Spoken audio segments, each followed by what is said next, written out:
As I was driving by, I seen her on the ground. Okay. And I seen that dude over there slap her or punch her in the face. The family of a Tennessee woman reports her missing, fearing she's in grave danger as she suffers a black eye on a cross-country trip with her boyfriend. Her brother talks with us about the search for his sister. Thanks for joining us for Law and Crime Sidebar podcast. I'm Angenette Levy. Nikki Alcaraz's family is desperate to find her. They say the last text was sent from her phone back on May 6th. And speaking of her cell phone, over the weekend, security cameras captured Alcaraz at a Walmart in Redding, California. She was in front of an Eco ATM machine that allows you to sell your cell phone on the spot. That was on May 27th. Her boyfriend, Tyler Stratton, was standing next to her. And it's Tyler Stratton that has Nikki's family so concerned. Her family and one of her best friends tell me that the relationship has a history of domestic violence. The couple left Tennessee for a trip to California in Nikki's black Jeep Wrangler earlier this month. A sheriff's report from Torrance County, New Mexico, outside of Albuquerque, states that on May 4th, a man saw Tyler hit Nikki in the face on the side of a road. Tyler also told the deputy that he and Nikki had been drinking and that she had also hit him. The two went their separate ways, with neither pressing charges, although at first the report said that Nikki did want to press charges. Her family hasn't heard from her since earlier this month. Here is some of that body camera video from the May 4th incident in New Mexico. Hello, ma'am. What's going on? I'm a truck driver. That's my truck Okay. right there. As I was driving by, I seen her on the ground. Okay. And I seen that dude over there slap her or punch her in the face. Yeah. Okay. How's so he related to you? We've been together for 16 years. Okay. Husband, wife, or No. boyfriend, girlfriend? Boyfriend, girlfriend. Okay. You want to press charges? Yeah, I do. I want to. I just pulled over to make sure she's okay. Hello, sir. Hello. Put your hands behind your back. Stay seated. Put your hands behind your back. Okay.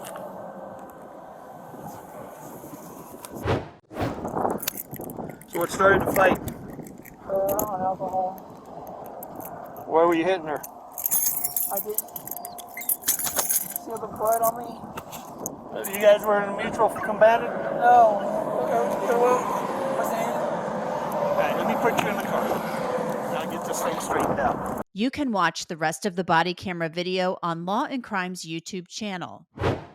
The case has reminded many people, including me, of Gabby Patito's case. She was the young woman who traveled cross-country with her boyfriend, Brian Laundrie, in 2021. Police in Moab, Utah, responded to a domestic violence incident involving the two. Gabby, to many, minimized the situation, as many domestic violence victims do, after someone reported seeing Brian hit her. Brian Laundrie choked Gabby to death. Her body was later found in the Grand Teton National Park. Brian Laundrie took his own life after a manhunt for him. His body was found in a swampy area near his parents' home in Northport, Florida. The foundation Gabby's parents created in her memory is now helping Nikki Alcaraz's family in their search for her. Joining me to discuss Nikki Alcaraz's disappearance is her older brother, Josh Alcaraz. Josh, thanks so much for joining us for Sidebar. We appreciate you making the time. Yeah, thanks for having me. Josh, first off, tell me, what is your concern here with Nikki and Tyler Stratton? It's our understanding they've known each other for many years. The relationship has a history of domestic violence, and obviously you all haven't heard from her since early May. Right. I don't even know where to start with what's concerning about that. Obviously, there was a domestic incident in New Mexico.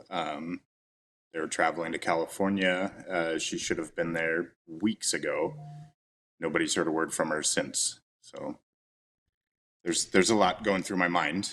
At least as of now, I know that she's been spotted, and that's reassuring on some level.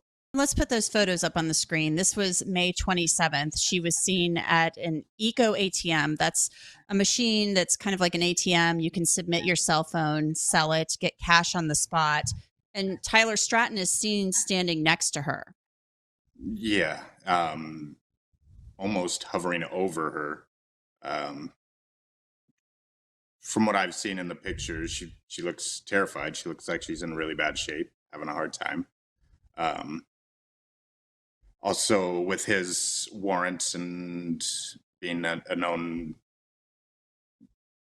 criminal offender, I guess you'd say, we don't really know whose phone she was selling. It could have been something that he was forcing her to sell because he doesn't want to scan his ID anywhere. It's, there's a lot of questions. I know he has a warrant out for his arrest on kind of a charge unrelated to your sister in Tennessee. Correct. I think it's on a couple theft of them. charge. Theft, What is failure his to criminal appear. background? I don't know a whole lot about that. I know he's been in and out of jail, in and out of rehab. He currently is skipping bond on a couple of counts in Davidson County, which is Nashville, and Cheatham County, our hometown. Is it unlike your sister to disappear like this? Absolutely. She has a bit of a free spirit. She does like to go on kind of last minute road trips and camping trips and that kind of thing. And sometimes she'll be out of contact for 2 or 3 days, but we always are aware of it and know where she is. And she lets us know ahead of time, hey, I might not have service for a few days. So this is just, there's nothing, I'm sorry, I can't find the words. It's very out of character for her, yes. Sure. And she has 2 children, one, a daughter with Tyler Stratton, from what I understand, and then a younger child with her ex-husband. Is that right? Right. Who's caring for the children right now? Mostly my family, my parents, my sister. I'm helping. Everybody's doing what they can. Mm-hmm. How are the children doing? They miss their mom. We've done our best to protect them from the full gravity of the situation. The older child obviously has more understanding, and we were kind of afraid that she would find something online, so we've had to be more open and honest with her about that. The younger child he just doesn't understand where his mom is. Mm-hmm. Yeah, I can understand that because of his age. What would you say to Nikki if she happens to see this? I mean, this show airs in so many different formats. If she could hear you right now, what would you say to her? I'd say we miss you, Nikki. We're not going to stop looking for you till we find you. You can call, find a way to get in contact with anybody, and if you need help, we will be there to help you. Has there been any license plate reader information from her vehicle in the California? California's a big state, obviously. No, not yet. Okay.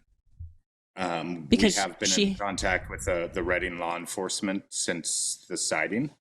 The detectives there are helping. They're following up on tips, and they actually just went to check out a Jeep that somebody had reported seeing in their neighborhood, and it wasn't them, but every tip counts. Hopefully eventually we'll get the right one and find her. Josh, tell us a little bit about the Jeep. It's a black Jeep Wrangler. Right. It's 4 doors, has a hard top on it, a sticker that says Mama Tried on the back window, and it has Tennessee tags, a blue license plate. I'm not sure of the plate number, but it's pretty, it'll stand out. Do you feel like she's under duress in this situation, or do you? I know that there was a domestic violence. Okay, right. Tell me why. After seeing the pictures, I know Tyler has a history of being physical with her. but never to the extent, not that I'm excusing the prior happenings, so to speak, but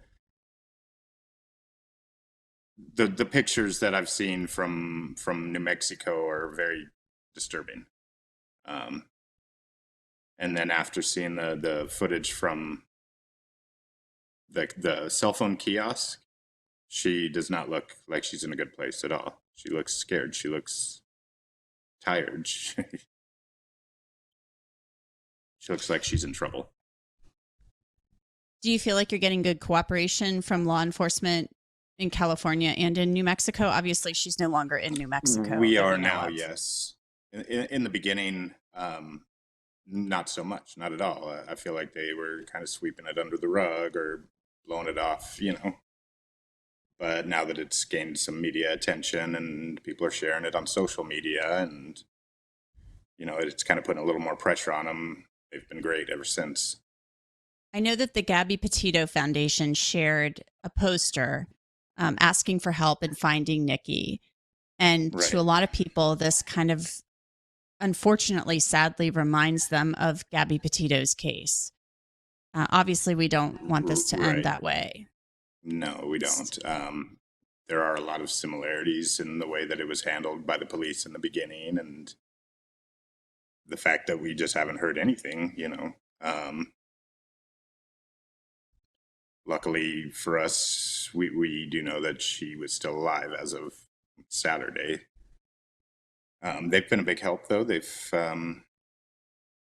great with emotional support, helping us with the media, and they set up a Facebook page, and it's great to have them on our side.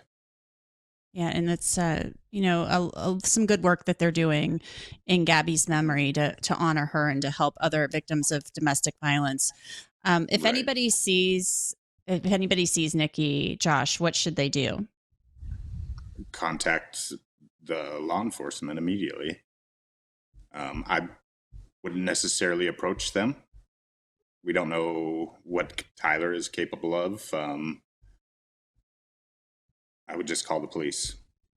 Is there anything else you'd like to add, Josh, about your sister? I mean, she's your little sister. You're the big brother.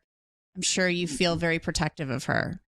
Right. It's what makes this extra difficult. She's a great person. She's full of life, very kind of happy-go-lucky. Nobody's a stranger. It's everybody loves Nikki. That's just how it's been her whole life since she was a baby. We just want her home. Her safe. Well, and we hope that she does come home safe and that you all hear from her. Even just a phone call would probably be very welcome. Right. Just want to hear her voice, know that she's okay. Well, Josh, thank you so much. I really appreciate your time, and we hope that you guys hear from Nikki very soon. All right. Thank you.